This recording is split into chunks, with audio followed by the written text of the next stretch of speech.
Assalamualaikum warahmatullahi wabarakatuh. Nama saya Muhammad Lutfi Al-Ghifari dari SI 4203 yang akan menjelaskan tentang modul 8 yang berjudul transisi dari analisis ke desain menggunakan diagram interaksi.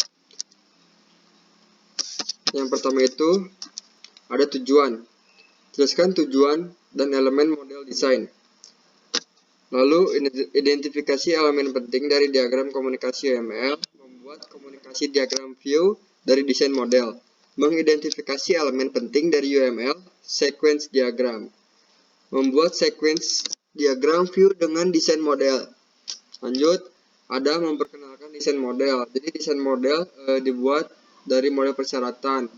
Jadi kasus penggunaannya dan model domain.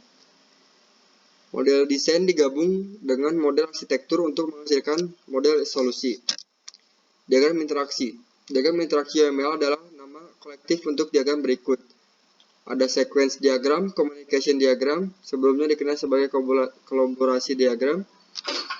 Ada diagram interview, overview, interaksi overview. Lalu ada diagram interaksi. Setiap diagram interaksi UML digunakan untuk menunjukkan urutan interaksi yang terjadi antara objek selama satu atau dua use case skenario. Sebuah fragmen dari suatu skenario kasus penggunaan. Lalu ada interaksi UML. Diagram juga digunakan untuk menunjukkan urutan dari interaksi yang terjadi antara sistem dan subsistem. Membandingkan antara analisis dan desain. Analisis membantu Anda memodelkan apa yang diketahui tentang proses bisnis yang didukung sistem. Use case, domain model. Desain membantu Anda memodelkan bagaimana sistem akan mendukung proses bisnis. Model desain terdiri dari batas UI komponen, service komponen, dan komponen kesatuan. Lalu ada analisis ketahanan. Analisis ketahanan adalah proses yang membantu dalam mengidentifikasi komponen desain yang akan diperlukan dalam model desain. Lanjut, ada analisis ketahanan. Pertama, input untuk analisis ketahanan. Ada sebuah use case, skenario use case untuk use case tersebut, diagram aktivitas use case jika tersedia untuk use case tersebut, dan domain model. Output dari analisis ketahanan, model desain biasanya ditangkap dalam diagram interaksi UML dengan komponen desain yang seperti batas layanan dan komponen entitas. Komponen batas, ada kelas batas atau komponen digunakan untuk memodelkan interaksi antara sistem dan aktornya, yaitu pengguna dan sistem eksternal. Ada 3 poin: abstraksi, layar UI, sensor, antar muka, dan komunikasi, dan sebagainya. Komponen UI tingkat tinggi. Lalu setiap komponen batas harus dikaitkan dengan setidaknya satu aktor. Lanjut, ada komponen layanan. Di komponen kelas komponen kontrol dalam kurung layanan mewakili koordinasi, pengurutan transaksi, dan kontrol objek lainnya yang sering digunakan untuk merangkum kontrol yang terkait dengan kasus penggunaan tertentu dan mengkoordinasikan elemen kontrol, mengisolasi setiap perubahan alur kerja dari komponen batas dan entitas. Lanjut, ada komponen entitas. Kelas entitas digunakan untuk memodelkan informasi yang berumur panjang dan sering persisten. Entitas biasanya terkait dengan objek domain. Sebagian besar entitas entitas dapat mewakili perilaku yang kompleks. Lanjut, ada komponen layanan dan entitas. Maaf, ini tidak terlihat. Saya akan bacakan. Komponen entitas akan sering memiliki komponen serving yang sesuai. Objek layanan akan sering mengontrol objek yang sesuai. Lalu objek layanan dapat mendelegasikan ke objek lainnya. Lanjut, ada komponen batas dan entitas. Komponen batas sering dapat mengambil atribut dari komponen entitas. Ini ada contohnya.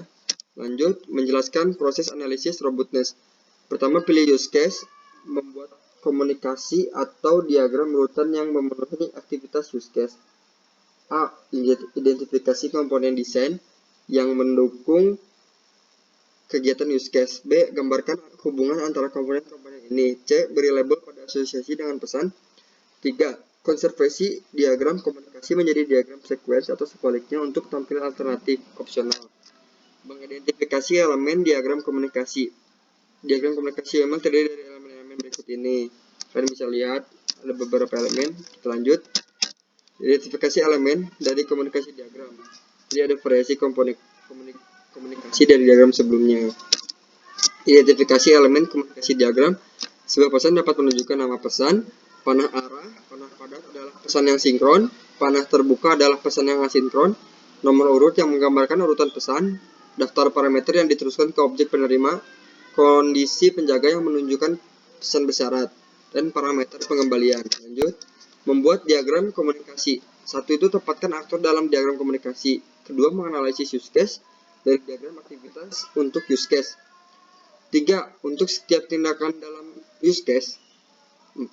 Mengidentifikasi dan menambahkan komponen batas. 5. Mengidentifikasi dan menambahkan komponen layanan. 6. Mengidentifikasi dan menambahkan interaksi lebih lanjut, menemukan metode baru, layanan, dan komponen entitas. Lanjut, ini adalah langkah 1. Letakkan aktor pada diagram. Kedua, mengidentifikasi komponen batas. Agen pemasaran membuat permintaan. Kamar melewati tanggal kedatangan, tanggal keberangkatan, dan jenis kamar yang diminta. Kedua, langkah mengidentifikasi komponen layanan. Objek batas UI reservasi. Menggunakan objek layanan reservasi untuk melakukan reservasi. Langkah kedua, identifikasi entitas komponen. Metode make di objek layanan reservasi membuat objek entitas reservasi. Tahap 2D, mengidentifikasi interaksi tambahan. Metode pemeliharaan menggunakan metode find room untuk menemukan kamar dan tipe yang diperlukan. Setelah menemukan dan memilih kamar gratis, tidak diperlihatkan metode set room, memberikan kamar untuk pemesanan. Harga dihitung, tidak ditampilkan, ditetapkan untuk reservasi.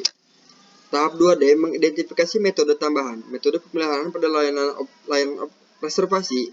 Objek layanan reservasi mengembalikan objek reservasi yang tidak ditampilkan ke UI reservasi, kemudian memanggil metode get details untuk reservasi dari objek reservasi yang mengembalikan rincian reservasi ini, kemudian akan diberitahukan kepada agen pemesanan dan tidak ditampilkan. Tahap 2D, mengidentifikasi metode tambahan. Ini ada contohnya seperti ini. Untuk mempercepat singkat waktu, kita akan lanjut. Contoh diagram komunikasi. Dua diagram komunikasi berikut menunjukkan tampilan reservasi yang lebih rinci. 1. Skenario utama. 2. Skenario sekunder. Dan kamar yang ditawarkan ditolak oleh agen pemesanan. Ini contoh diagram komunikasi seperti ini. Yang contoh 2 diagram komunikasi. Dan ini adalah kelas untuk diagram urutan. Diagram urutan adalah untuk yang pertama itu ada poin memberikan perspektif interaksi yang berbeda antar objek. Yang kedua itu dapat digunakan sebagai pengganti diagram komunikasi. 3. Dapat dikonversi atau diagram komunikasi. Buktikan lebih berguna bagi pengembang. Sorot urutan waktu interaksi. Lalu ada mengidentifikasi elemen-elemen dalam diagram urutan. Seperti ini diagram urutan. Dan ada fragmen. Jadi diagram untuk mendukung notasi fragmen. Penggunaan fragmen itu meliputi ada 5. Menunjukkan urutan loop, menunjukkan jalur alternatif, memungkinkan 2 atau lebih skenario ditampilkan pada satu diagram, menunjukkan reservasi ke fragmen diagram urutan terperinci lainnya, memungkinkan Anda untuk membaca diagram besar menjadi diagram yang lebih kecil. Lanjut ada contoh fragmen. Lalu contoh diagram urutan. 3. Diagram urutan berikut menunjukkan tampilan yang lebih rinci dan create reservation. Skenario primer berhasil dan skenario sekunder yang gagal dalam satu diagram menggunakan fragmen ALT. Kedua, skenario sekunder di mana kamar ditawarkan ditolak oleh agen pemesanan. 3. Diagram urutan fragmen yang menampilkan detail lebih halus untuk fragmen get reservation detail dan termasuk fragmen loop. Lanjut, ada contoh diagram urutan. Contoh diagram urutan yang kedua seperti ini. Contoh diagram urutan yang ketiga. Dan ringkasan. Jadi ringkasannya itu diagram interaksi digunakan untuk mengidentifikasi komponen desain yang memenuhi kasus penggunaan. Lalu interaksi objek dapat divisualisasikan dengan UML, diagram komunikasi, dan diagram urutan. Maaf bila ada salah-salah kata. Dan untuk pertanyaan akan saya sematkan dalam deskripsi. Terima kasih. Wassalamualaikum warahmatullahi wabarakatuh.